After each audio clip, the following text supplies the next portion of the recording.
Praise the lord. ప్రభునందు ప్రియులైన దేవుని పిల్లలారా, మీ అందరికి కూడా గొప్ప శుభవార్త అండి. కల్వరి మార్గం గ్లోరియస్ చర్చిలో ప్రతి శనివారం ఉదయకాలం 10 గంటలకు స్వస్థత ఆరాధన జరుగుతుంది. మరి స్వస్థత విడుదల పరిచయం ఎంతో అద్భుతంగా పరిశుద్ధాత్మ దేవుడు జరిగిస్తూ వస్తున్నారు. ఇప్పటికే ఈ ఆరాధనలో మరి అనేకులు పాల్గొని, పలు ప్రాంతాల నుంచి ప్రజలు పాల్గొని మరి అనేక మంది బంధకాల్లో ఉన్నవారు విడుదల పొందుకుంటున్నారు, రోగులు స్వస్థపరచబడుతున్నారు. మరి చేతబడి మాంత్రిక శక్తులతో పిడిమబడుతున్న వారు విడుదల పొందుకుంటున్నారు. మరి శక్తివంతమైన వాక్యము ద్వారా బలపరచబడుతున్నారు, పరిశుద్ధాత్మ చేత నింపబడుతున్నారు. మీరు కూడా ఏ సమస్యలో, బాధలో ఉన్నా, బంధకాల్లో ఉన్నా, మీరందరూ కూడా ఈ ఆరాధనలో పాల్గొనండి, దైవ దీవెనలు పొందుకోనండి. దేవుడు మిమ్మల్ని దీవించునుగా. Praise the lord. Hyderabad, Secunderabad జంట నగర దేవుని పిల్లలైన మీ అందరికీ నా ప్రత్యేకమైన క్రీస్తు పేరిట శుభములు తెలియజేస్తున్నాను. ప్రియులారా, ప్రతి ఆదివారం కల్వరి మార్గం పాల్పృథ్వీ మినిస్ట్రీస్ నుంచి ప్రతి ఆదివారం సాయంత్రం 6 గంటలకు ఆదివారపు సాయంకాల స్వస్థత విడుదల ఆరాధన జరుగుతుంది. తార్నాక మెట్రో స్టేషన్ దగ్గర సన్మన్ హోటల్ ప్రక్కన president convention AC function hall నందు ఈ ఆరాధన జరుగుతుంది. ఇప్పటికే వేలాది మంది ప్రజలు తరలి వచ్చి దైవ అద్భుత కార్యాలు పొందుకుంటున్నారు, స్వస్థతలు పొందుకుంటున్నారు.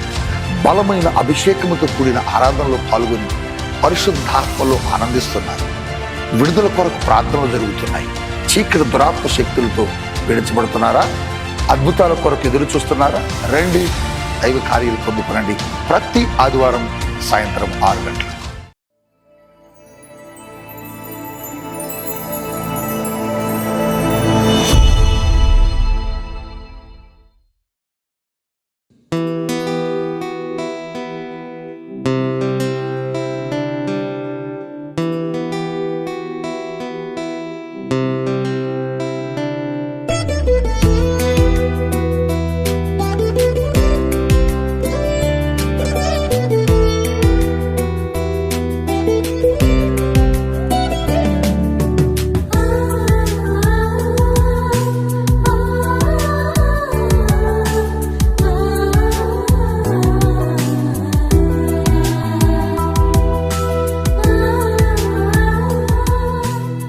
Praise the lord.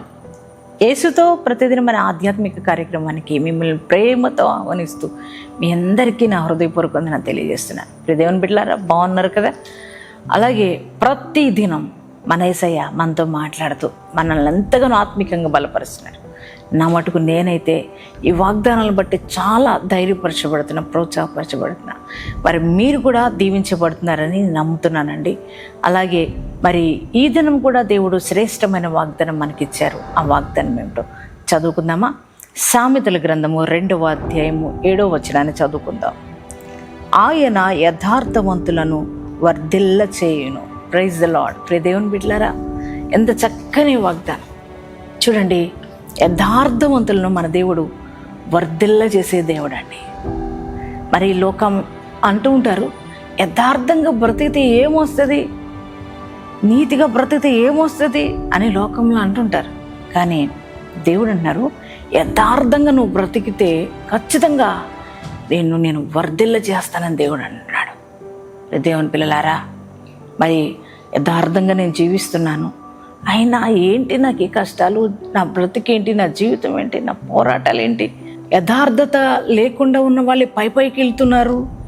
మరి కానీ నేను యథార్థంగా జీవిస్తున్నానే, యథార్థంగా కష్టపడుతున్నానే, యథార్థంగా ఆఫీసులో వర్క్ చేస్తున్నానే, మరి ఎందుకు నా జీవితం ఇలానే ఉండిపోతున్నాయి, నా పరిస్థితులు ఇలానే ఉండిపోతున్నాయి అని ఒకవేళ నువ్వు కృంగిపోయినట్లు ఉన్నావా? నీ దేవుడు చెప్తున్నారు. ఆయన ఏమంటున్నారంటే, యథార్థవంతులు నేను వర్ధిల్ల చేస్తానంటున్నాడు ప్రభు. నువ్వు ఉన్న యథార్థత దేవుడు చూస్తున్నాడు. అది మనుషులు కనబడకపోవచ్చు, కానీ నువ్వు ఉంటున్న యథార్థత నీ దేవుడు చూస్తున్నాడు. కష్టాలు వస్తున్నాయేమో, ఇబ్బందులు వస్తున్నాయేమో, శోధనలు వస్తున్నాయేమో, ఆపదలు వస్తున్నాయేమో, అయినా నీ యొక్క యథార్థతను విడిచిపెట్టకుండా ఉన్నావు కదూ, అదంతా నీ దేవుడు చూస్తున్నాడు. నీ దేవుడు చూసి ఒకరోజున నిన్ను ఆయన వర్ధిల్ల చేస్తాడు. చూడు, దానియేలు మరి ఆయన యథార్థంగా జీవించాడు. ఎంతోమంది తన మీద నేరం మోపాలని ఎంతగానో ప్రయత్నం చేసి ఆయనంట కన్నిపెట్టి చూశారంట. కానీ దానియేలు తన యథార్థతను ఎక్కడ కూడా విడిచిపెట్టలేదు. నమ్మకంగా ఉన్నాడు, యథార్థంగా జీవించాడు. అందుకనే దానియేలును దేవుడు వర్ధిల్ల చేశాడు. ఒక బానిస అయిన దానియేలు మరి బబులోను దేశంలో ఒక మంచి ప్రధానిగా, ఆ దేశ ప్రధానిగా దేవుడు వర్ధిల్ల చేశాడు కదా. అలాగే నీ దేవుడు ఈరోజు నీతో మాట్లాడుతున్నాడు.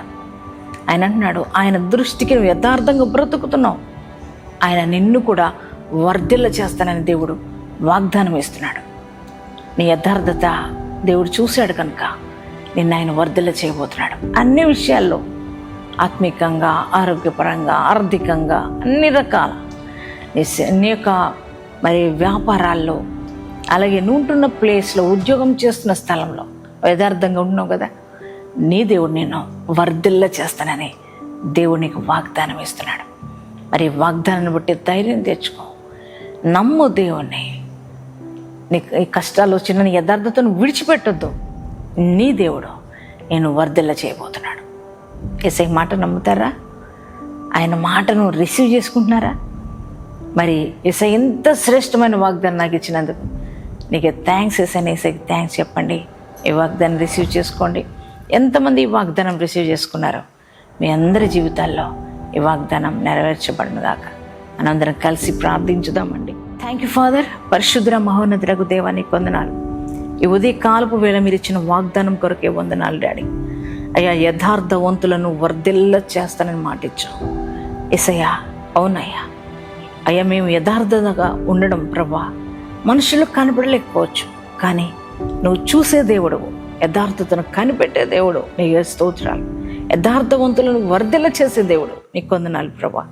ఈ వాగ్దానం వింటున్న బిడ్డలు అయ్యా, ఇదిగో నాయన నీ పిల్లలుగా యథార్థవంతులుగా, ఎందు భయభక్తులతో ఇదిగో తండ్రి వారు ఉంటున్నా అయ్యా తండ్రి, వారు చేస్తున్న ఉద్యోగాల్లో, అయ్యా వ్యాపారాల్లో, అన్ని స్థలాల్లో వారు యథార్థంగా వారు జీవిస్తూ ఉండగా వారిని ఆశీర్వదించు, వారిని దీవించు, వారిని వర్ధిల్ల చేయమని ప్రార్థిస్తున్నాను. వారి వ్యాపారాల్లో వారు వర్ధిల్లుదురుగాక, చేతి పనుల్లో వారు వర్ధిల్లుదురుగాక, ఉద్యోగాల్లో వారు వర్ధిల్లుదురుగాక, సేవలో వారు వర్ధిల్లుదురుగాక, ఆత్మీయతలో వారు వర్ధిల్లుదురుగాక తండ్రి. అయ్యా, కుటుంబ పరంగా, వ్యక్తిగతంగా, అన్ని విషయాల్లో కూడా వారిని వర్ధిల్ల చేయమని ప్రార్థిస్తున్నాను. యేసయ్య, ఈరోజు నాయన మ్యారేజ్ డేస్, బాడీస్ చేసుకున్న ప్రతి వారిని కూడా దీవించి ఆశీర్వదించమని, ఈ దినమంతని ప్రజెన్స్ మాతో ఉంచి నడిపించమని యేసు నామములో ప్రార్థిస్తున్నాం తండ్రి. ఆమేన్.